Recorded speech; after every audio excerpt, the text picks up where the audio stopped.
well, I can come here and I'll be getting an education in the US, but I'll also still be in a place that's French speaking. And they arrive and they realize there maybe isn't quite as much French going on as they would have thought. Acadiana is the French-speaking capital of Louisiana. This is a very integral part of this state's culture that we have to preserve. A ban on the teaching of French in public education. Louisiana Territory from Napoleon in the Louisiana Purchase, and we all become Americans. And what year was that? 1803. Hey guys, real quick, before we get into it, do us a favor and subscribe to our channel. That way you don't miss out on any of the tea. Thanks. Bonjour, mon ami. Comment ça va? Salut Charles, ça va bien et toi? Ça va très bien, merci. Et j'ai une question pour toi. Oui. Quel est ton sujet préféré? Mon sujet préféré est le français en Louisiane. Et aujourd'hui, nous parlons de l'histoire du français en Louisiane. Oh. Merci, mon ami, for you putting up with my terrible French today. De rien, mon ami. Okay, enough of that nonsense. I think our fans have had enough. Why are we speaking in French? What's going on right now? Well, today's episode is about, as I said in French, my favorite topic, French in Louisiana. Yes, this is a great topic. I know this is near and dear to your heart. I'm excited that we're exploring this. Because we haven't really touched on this topic. French is integral to Louisiana. It really is. It is part of our culture, our DNA, our history, and I'm excited for you to kind of just go all out and talk about it. It's going to be a great episode. Before I get into my personal relationship with French, do you want to tell us a little bit about your experience with French in Louisiana? So I have a more nominal relationship to French. I've always been intrigued by the history of French in this state. Interesting, the French Quarter is a misnomer. It's really Spanish architecture, right? But, we all kind of have that connotation. But in Louisiana, we're required to take Louisiana history. Right. In, I think, 7th grade, if I'm not mistaken. And we really dive into this. And I think it's very beautiful and unique that our state has a history that no other state can claim in terms of our connection to French, an explicit connection to French, right? It was embedded into our laws, our education system in ways that you didn't see elsewhere. Yeah. When we think about French, we think about Lafayette and the Cajuns and New Orleans to an extent, right? But there's a much bigger history of French in this state. My most concrete connection to French was when I got to college. I started taking a bunch of French classes, French grammar. I loved it. I'm very fluent in Spanish, so I kept getting in trouble. I kept in my brain translating from Spanish to French, and the Spanish would come out. My teacher would fuss at me, but I embraced it, and I think it was great. And we touched on a lot of culture. I remember I took an ethnography class in college and about Cajuns in Louisiana. So I have more just an academic, intellectual connection and passion about French, but you have a much more personal connection. Yeah, absolutely. Which is, I'm glad we're going to do a deep dive into this. So what about you? Give us your background. Yeah, the reason why I love and care about not just French, but Cajun French, Louisiana French. Oui, d'accord. Creole, Louisiana Creole, or Courivini is because of the cultural connection that I have to Acadiana, and really the home and sort of cradle of where you find much of Cajun culture and Creole culture still really vibrant and thriving today. My family is from a little community called Opelousas, which is in St. Andre Parish. And growing up as a kid, Cajun culture and Cajun French was something that was always around me. Being at my grandparents' house and, at that time, I still had the French being read, or the news being read in French on television. So a lot of just passive experiences of just having the language washing over me. I went to university in Lafayette, so I spent many a spring at Festival International de Louisiane, which is one of the largest Francophone music festivals in North America, and it happens right here in Louisiana. Yeah, but it is something that has always just reinforced the need for me to always acknowledge, recognize, and do whatever I can to support and continue to preserve our French heritage and culture here in Louisiana.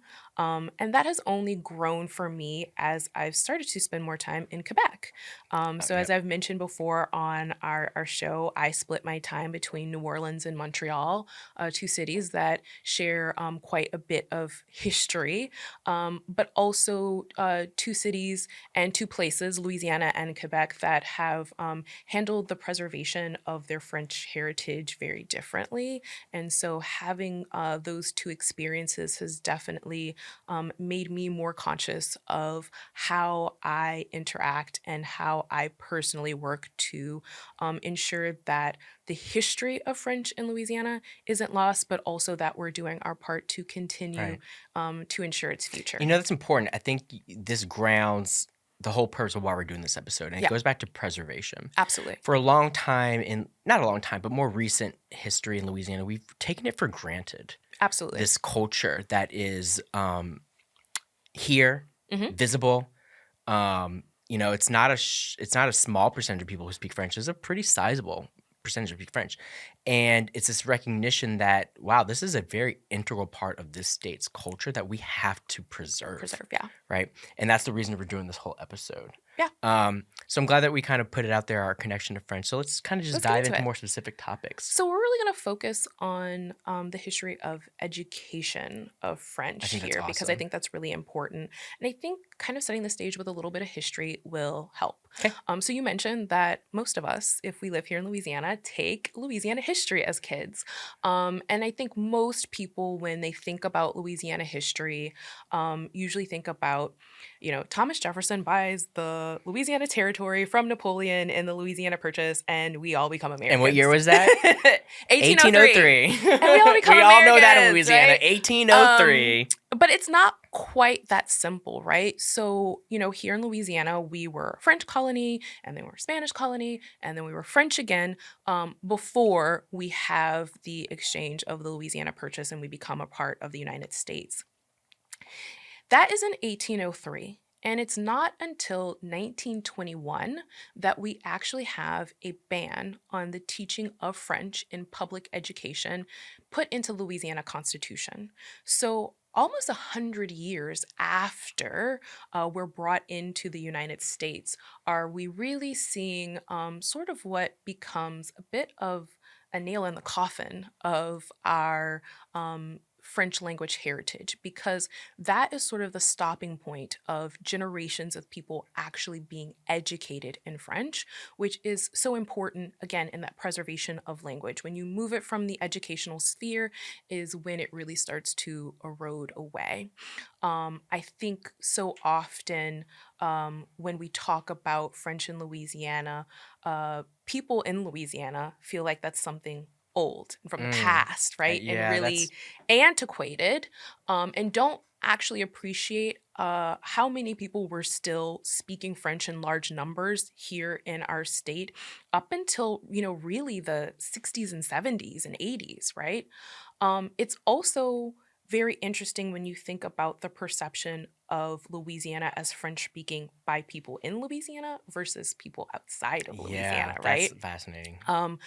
I know when I was in university, how many international students we had that came from francophone countries, and they chose UL I and didn't think about Lafayette that. That's because yeah, makes sense. Acadiana is the Makes French sense. speaking capital of Louisiana. And so many of them thought, oh, well, I can come here and I'll be getting an education in the US, but I'll also still be in a place that's French speaking. And they arrive and they realize there maybe isn't quite as much French going on as they would have thought, You're right? right. Okay. And so a big part of that is, again, this historical shift and move in Americanizing essentially Louisiana, right? So 1803 is the Louisiana Purchase. 1921 is the ban on French education being placed in the Constitution. And it isn't until 1974 that that ban is repealed. So it's more or less 50 years of an outright, Of an explicit, outright we're not doing explicit ban. this. You cannot teach. So can you go into a little more detail, like why did the ban come in the first place? Like what was So, that about? it's really interesting when you think about that particularly in the context of some of what we're seeing in our political sphere today, of what it means to be an American. Very much so at that point in time, the idea of being an American meant being Protestant and speaking English. And assimilating into Which that. is Not that. not what we were doing down in South Louisiana. We were being very Catholic and speaking French. Right? And so a big part of that is, how do we assimilate these people into a quote unquote American identity, right? And the resilience of people in Louisiana, that despite those efforts, our culture, our language, while certainly challenged, didn't die, right? We can look around the world and see so many lost languages or dying languages. And so the fact that there is still this chance to preserve and encourage people to continue to engage with Louisiana French in music and art and also as speakers is so important.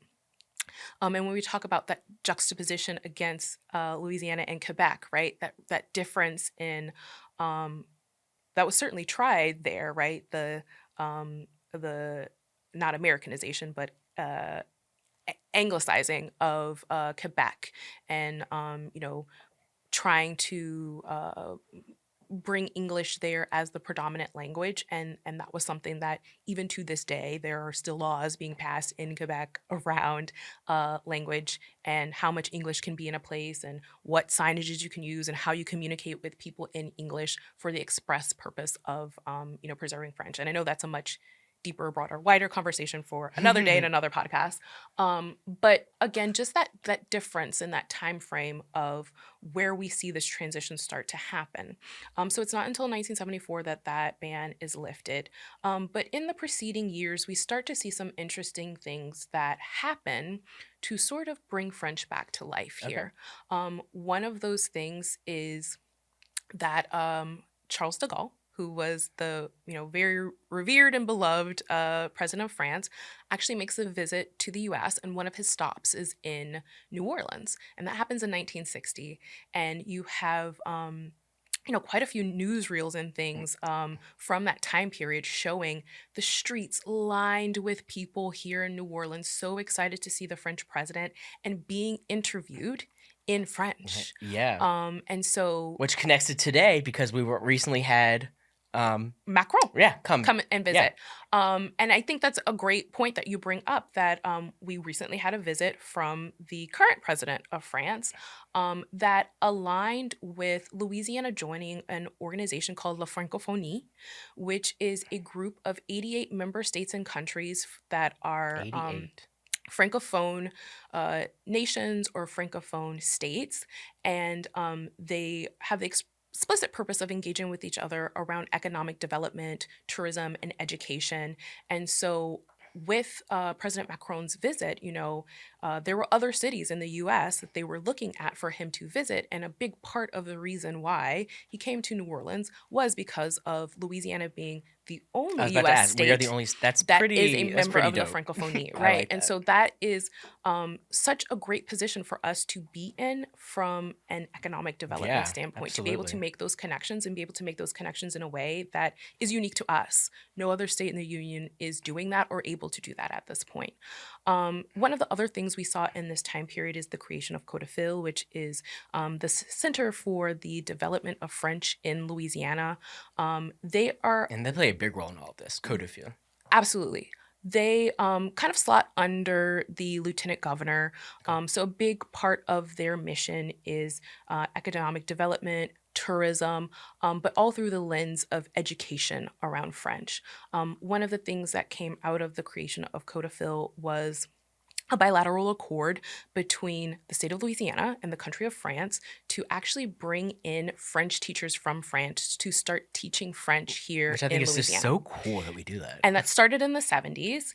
And they started with 400 teachers coming over in the 70s to start French programs and teach French here in Louisiana. And this was statewide, right? This is statewide. It's still going on today. The sad part about it, though, is what started as 400 teachers is now down to only 75. Dang. So this accord was just recently renewed, October of 2024, and we have seen such a decrease in the number of teachers that are actually coming in to participate in those French immersion programs. And so that's disappointing, right? Because something that should be an endeavor, again, for our cultural preservation, really is losing steam in So some what regard. happened between the 70s and now? Like, why did it go down and not up? So one of the big things is, quite a bit of the funding for CODOFIL was cut when we had the oil crash of the 80s, right? Oh, that oil crash. It's All all right. it. Listen, all Everything roads, goes all roads lead back to the mid-80s, oil right? crash of the 80s, right? And so when you start to have those budget cuts, right, things go away, and it's much harder for bringing them back. The other Great thing point. is when we talk about language, a lot of times that sort of gets coupled with the arts and music or theater and those sorts of things that people kind of see as fluff and don't necessarily see a value in investing in. Absolutely. One of the criticisms of the work that the CODOFIL has done has been that, well, they're teaching standard French, they're not really teaching Louisiana French. So is it truly cultural preservation if you're not teaching the French of Louisiana? Because their work is through the lieutenant governor, and again, more from that tourism standpoint, there are people who feel like, well, this work is just sort of commodifying Louisiana culture, not actually preserving Louisiana culture. And I think sort of those kinds of perspectives are what actually impedes initiatives like that continuing to grow. It's not necessarily preserving the culture for the sake of the culture. It's preserving the culture because it economically benefits us to some extent. Correct. Right. And I think there can be arguments made both for and against that, right? Absolutely. Economic development is critical and crucial in this state, and any means that we can go about doing that is important, right? And if part of that can be through language initiatives that aid in preserving a part of our culture, why wouldn't we want to do that? But that's the kind of rub, right? Who defines culture? How does culture evolve and grow? Those are all the very complicated sociological questions that right? I'm sure. I was like, whoa, that's chapter 3 in sociology. I'm sure people like you, love to engage with in your academic forums. But yeah, so you have this initiative through CODOFIL to start these French immersion programs.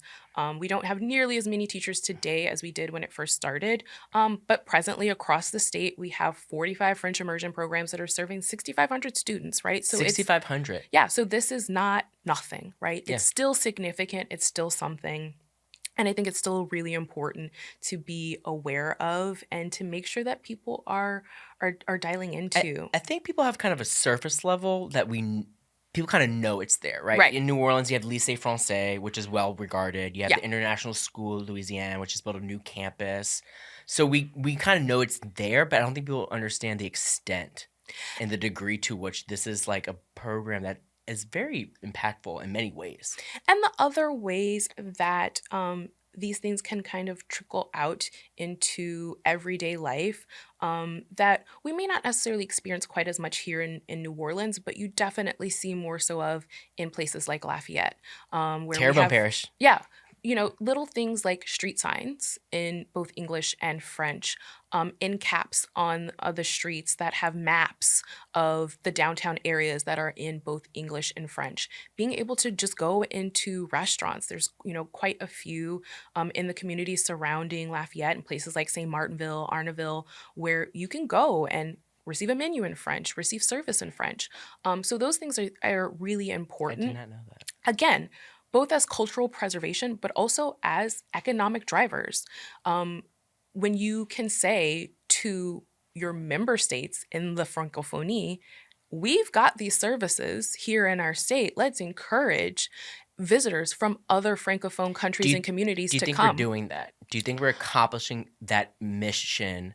If there's a recognition of the state that this is a pivotal part of our existence as a state. Yeah. Do you think, as someone who cares deeply about this topic, that we are putting the effort that is required to satisfy the mission of preserving this?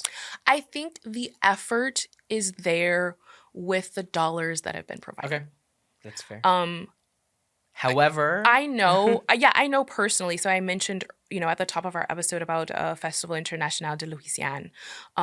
That is a huge cultural event that happens annually in Lafayette.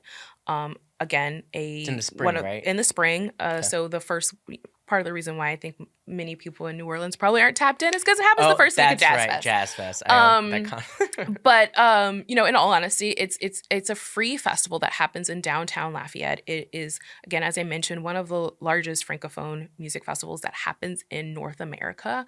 And what's really unfortunate is if we kind of walked through the streets of New Orleans and asked people, "Do you know that this festival happens?" They don't. Many artists that you see on Saturday or Sunday at Jazz Fest played Friday or Thursday at Festival International Interesting. for free. For free. For free. And so, the fact that even within the state, there is still not as much awareness as I think there should be for something as great as that is, lets me know that there's still more that we can do even on a What's something national we and can international do stage. now? Well, I think you have quite a few organizations out there that are working on initiatives around this. Again, I mentioned CODOFIL does quite a bit of work. There's the new foundation here in New Orleans that has also, they were really instrumental in Louisiana joining La Francophonie. They have done things like they put on an art exhibit about the connection between Haiti and Louisiana. And it showed here in New Orleans, and then it also went on to show up in New York City. So you have quite a few organizations that I think are working on initiatives both at a local, national, and international level to sort of bring that awareness to reinforce those connections between Louisiana and other Francophone communities. But I also think that we as individuals and people here in Louisiana, who love our culture, engage in more with those opportunities, I think is so important. Do you think the biggest channel of what you do is through education? Is I that what think it? that is the biggest channel, right? Because especially even if the parents aren't francophones. If you have kids in French education, you then have parents who are going to look at opportunities to reinforce the French education that their kids are getting outside of the classroom. You're going to have families that are looking at opportunities that maybe one or two siblings is in a French immersion program, but another one isn't. Parents don't speak French, but we want to engage with this as a family. So we're going to music festivals, or we're going to see the Creole Opera, which is, working on preserving and restoring many of the old operas that were written in Creole French here in New Orleans. So there are so many of these cultural I didn't know about opportunities. that effort. That sounds really cool. Yeah, I mean, there Not are gonna lie. so many efforts around Wow. cultural preservation of our French dialects of Louisiana, that people can be engaging with and really be, aiding in those efforts of preserving that. Do you find, so kind of just bring that in that timeline, 1921 it's banned, 1974 it's brought back. Do you find today, between 74 and 2024, that there is a desire to continue on this at the state Absolutely. level? Okay, cool. I think we're kind of like in like third wave of Ooh, third wave. French revitalization, Okay. right? And so you have Hopefully it's a sustained yeah. wave. So you have some of these initiatives within education. Like I mentioned, there's a variety of organizations that are working on efforts to preserve French, and I think really tapping into millennials and under to start those efforts, right? Like we are of, even though you and I don't have children, we are of the age that many of our peers have kids that are potentially in French immersion programs. We are sort of that generation that I think really is going to be influencing the youth that are coming behind us and how they are going to engage with language. We have, bands like Sweet Crude who are singing and making music in French and making, music for young people in French, right? And so I think efforts like that are really what's going to kind of help take this sort of third wave on and continue those efforts. Do these efforts kind of also go in towards media, like through shows and movies and music? And yeah, so that was actually, I think, one of the big things in this past legislative session, right? So in 2016, there was a temporary 1 cent add-on tax that went into play, and some of the funds from that add-on tax went into creating French language programming on Louisiana Public Broadcasting Network, so LPB. This last legislative session, that temporary tax is about to expire, so we kind of have one last shot at some dollars to go towards that educational programming. And so that is one of the things that did come out of the session, $250,000 that went to an organization called Louisiane. They are the only organization currently producing content in Cajun French. And so that's one of those things that we don't quite know where those dollars are going to come from after the fact, but we, at least in this past legislative session, did get some dollars towards that programming, and those things are important, right? Whether it's music, whether it's TV, one of the best ways to engage with the language is, again, that passive, like, have it wash over you. And through music and TV are great ways to do that. It's also ways to, again, share it as a family. So you have a kid who's in French immersion and you guys watch content and get together in French. So even if you're not a French speaker, you're still receiving some of that and sort of passively engaging with the language, and also getting excited about the language. I'm hoping that what isn't currently a passive way of embracing culture turns into an active way. Yeah. Right. I mean, ideally, right, that's what we're doing, is creating that groundswell so that it's not just passive interaction, but now it becomes active interaction. It becomes proactive interaction. And so, to kind of sum this, where do we go from here? Well, or what's your hypothesis of us further embracing this? I'm really excited when I, see things like Louisiana joining the Francophonie, when, each year I go to the French Film Festival here in New Orleans and see more people, see more so it's growing? of the... Oh, absolutely. I think that's awesome. The Louisiana portion of the film festival, seeing more content being created in, not just in French, but in Louisiana French, in Louisiana Creole. To see those initiatives, those endeavors are really exciting. Good. And I think really continuing to support those avenues, it will only continue to help this grow. So I think where we go from here is, like, we can only go up from here, right? There's only more opportunity to really embrace language. Even if you feel intimidated, you're not sure, you don't know what they're saying. Like, Lost Bayou Ramblers are playing in New Orleans. You should probably go check it out. It'll be a good experience, even if you don't necessarily understand all the lyrics. And at the end of the day, it's just cool that we have this awesome history that no other state can really claim. Nobody else has this. Just inherently itself is really cool. Absolutely. And should drive an effort to preserve this. Yeah. I mean, it's part of what makes Louisiana, Louisiana. Yep, exactly. It's unique, it's ours, and it's absolutely worth preserving and saving. Awesome. Well, thank you so much for providing invaluable insight to this. De rien, mon ami. De rien. Till next time. À bientôt. On y va. Thank you for tuning in to this week's episode of Pelican Briefs. If you haven't already, go ahead and hit that subscribe button. If you are loving the show, you can help us keep the conversation going by supporting us on Patreon. Your contribution on Patreon ensures we can continue producing quality content you love. Click the link in the description to become a patron today. Until next time, this is Pelican Briefs.